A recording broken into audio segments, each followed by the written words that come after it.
معها. كذلك عدم إمكان معاشرة المتهمة أماني علي المرسي بسبب ظروفها الصحية، إضافة لتأكد دخول مجموعة المقبوض عليهم من الرجال للعمارة معا، بينما تم إنكار علاقة أي منهم بالآخر، وهو ما يوحي بخلل في الاستدلال. حكمت المحكمة حضوريا في القضية 114 آداب ببراءة كل من صفية حسين عمران ونيل جمال عبد العزيز وأماني علي المرسي وعبير السيد أحمد وولاء سعد مختار وكريم عبد الرحيم صالح وأسماء رمضان عبد. رفعت الجلسة. خرجنا من الحبس أكبر. حبس أكبر ليه؟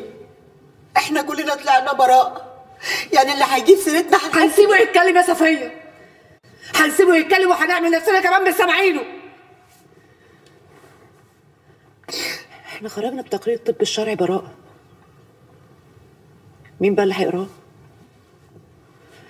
نزلنا من العمارة هنا ملفوفين بملايات معانا 7 رجالة، هتكذبي كل ده؟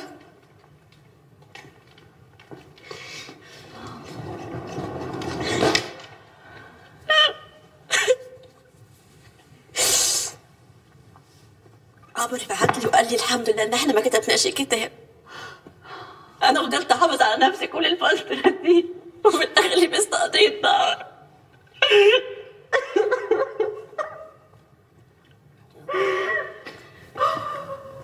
احنا كلنا اتوحلنا في الطين.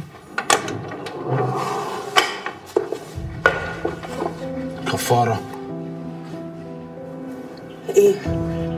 مش عايز ندخل ولا ايه؟ امال لو ما كانش الواد موسى قال في التحقيق انه تالت مره يجيلك، وان المره دي يوم ما دخل عليكي كنت ملفوفه بالبشكير وبترقصي قدام المرايه. انت عارف الكلام ده كله كذب، والطب شرعي بقى مش شرعي. احنا اللي بينا كان ودي، ما كانش شرعي. اللي بينا ما كانش ودي يا علاء. انا مراتك قدام ربنا. توكلي على الله، شوفي لك باب غيري وخبطي عليه.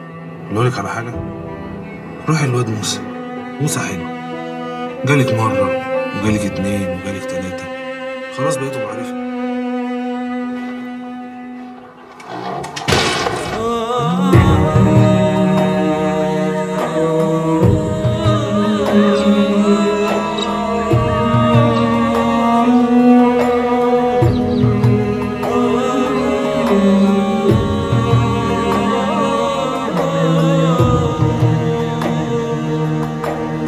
ايه قولك يا ابوي؟